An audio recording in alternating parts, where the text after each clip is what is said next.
Good afternoon, my favorite students in the world. Welcome to Event Photography 101. We are just going to go through a really quick video about this challenge, and that is, how do I maximize the bokeh? How to maximize your bokeh, your blurry backgrounds in your photos. How do we do it? How do we emphasize it? How do we really exaggerate and make it just melt away like butter? Well, let's jump right into it. There are 4 variables, and we're going to jump into the first one, and that is aperture. What is it? The aperture is the hole in your lens, and so when we enlarge it, when we make that hole bigger, the more light floods into your lens and your sensor, and as a result, due to physics, whatever we are focusing on, where our focal point is lying, could be on someone's eyes, everything else behind it pretty much melts away, pops out, just gets blown out, and it just becomes so luxurious and dreamy. And so having a wider aperture is key. And what's an example of a wider aperture? It could be f1.2. It could be f-stop 1.8.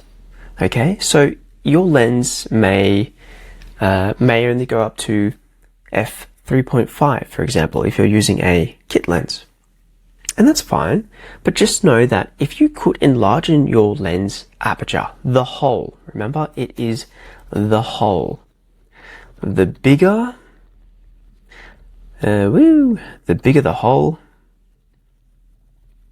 the more blur, the more background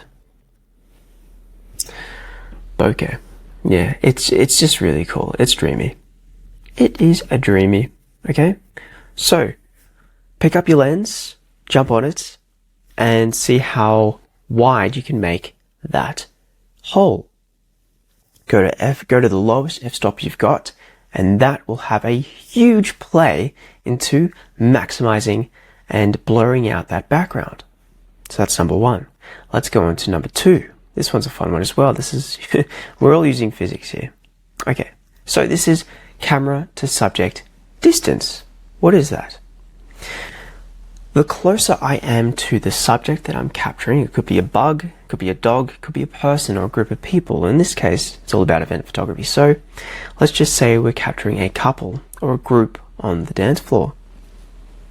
The closer I am to the subject at hand, our people, our guests, partying and boogieing, naturally, the more blur we get with our backgrounds. It's just physics. So let's make sure that we write this one down. The closer we are to our subject, the more blur we get. Cool. It's pretty straightforward. Okay.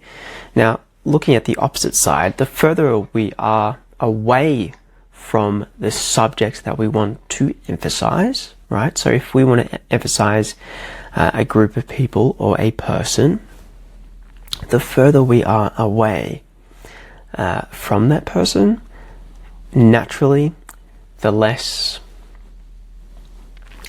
blurry it becomes.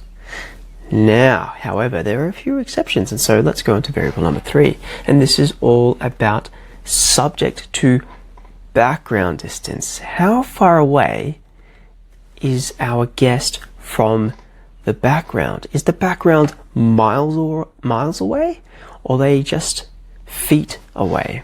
Just a couple of feet, because that has a huge effect on the illusion of bokeh and the perception and how we perceive that background. Again, we're using physics. So the further away the background,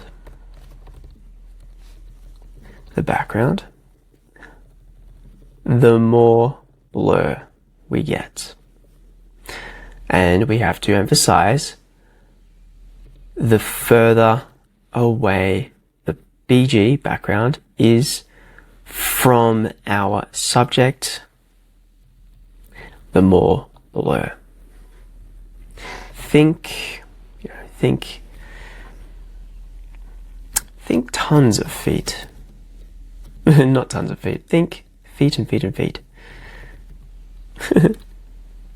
Actually, no. Think miles away. I apologize for that. Miles and kilometers away.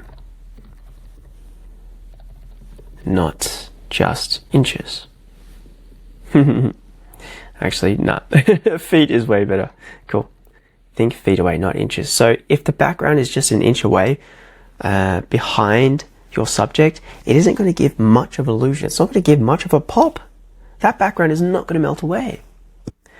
But when we deepen our scene and our background, and we reposition and angle and rotate our guests, our subjects, because these are our subjects, when we reposition them in a scene where the background is just miles away or meters and feet away, instead of it being just inches up against a wall, it's going to have a much more pleasing effect on the background blurring away. So keep that in mind. And then friends, now we're up to our last variable, at least for this video, and this is all about focal length. So what is focal length? I don't know what that means, Ferdi. What is it? Focal length is, it's all about your lens. It's the number on your lens. Sometimes you buy lenses that are 35 millimeters. Sometimes you buy a zoom lens that can cover 16 millimeters to 35 millimeters. And so that is playing into the focal length. The focal length is that number, 35, 75 mil, 50 millimeters. And so basically, the bigger the focal length number, the more compression and bokeh we get with our subject. It's very simple. So okay, compression, I don't want S. So compression, let's just jump on that word again. What is that? So the bigger the focal length, the more zoomed in we are, okay? The more zoomed in we are. And because of that, the more zoomed in we are, the more of the background collapses inwards, okay? So if we have a tree, okay, let's look at these plants over here, up on the shelf. If we're using a very long focal length, and when I say long, I mean it's big, right? Like big numbers, like 75 mil, 200 millimeters, 500 millimeters. That means we are extremely zoomed in. We are super zoomed in, okay? Bigger / longer focal lengths mean we are zoomed in more, right? And when we're zooming in more, we're isolating more and more of that background, okay? More of the wider angles of the background are just getting cut out because we're zooming in. And so when we zoom in onto me, your subject, we may only see a little bit of everything in between my hands because we're zooming in. But if we're using a wider angle, then we're getting more of the context around me, the subject. So, does that make sense? I hope it does. When we use bigger focal lengths, longer focal lengths, it means we're more naturally zoomed in, and it means that we're going to get more blur, because the more zoomed in we are, the more compression we get. And compression is, it's just like bokeh. It's like its sister, okay? More compression, the more pop, the more melting away of the backgrounds. So, my friends, I just hope that helps. This is a really quick video. And yeah, just shout out if you have any questions. But this is how you maximize your bokeh, the blurry backgrounds with your lenses. So, for example, if we all have a 24-70 or a kit lens, we're not going to be shooting at the wide angle lens. We're not going to be shooting at the wide angle focal length, remember? We're going to be jumping all the way to the very end of the focal length at 70 mil. That means we're really zoomed in. And we're going to reposition our subject so that we've got a nice background behind them that is further away, because the further away it is, the more blur we get.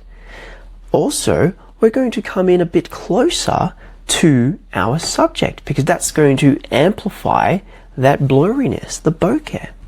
And then lastly, we're going to crank up and enlarge the hole in our lens and make it as huge and big as possible.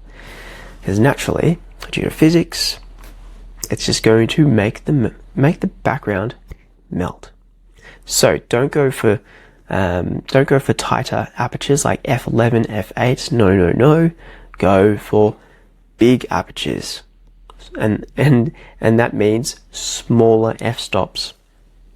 I know it's a bit of a tongue twister with the words and inversions and stuff like that, but just think of the hole. The bigger the hole, the more light is coming through, and the more pop. Whoa, the more blur we get. It's like, whoa, everything's so blinding. Oh my gosh, there's so much light. I'm blind here.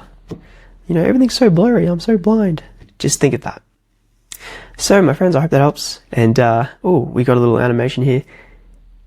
Hang on. No, yes. Oh, that was really pathetic. My gosh. Okay, well, there you go. Those animations are pretty pathetic. I apologize for that. But anyway, hope that helps, and I'll see you guys in tomorrow's lesson. Bye.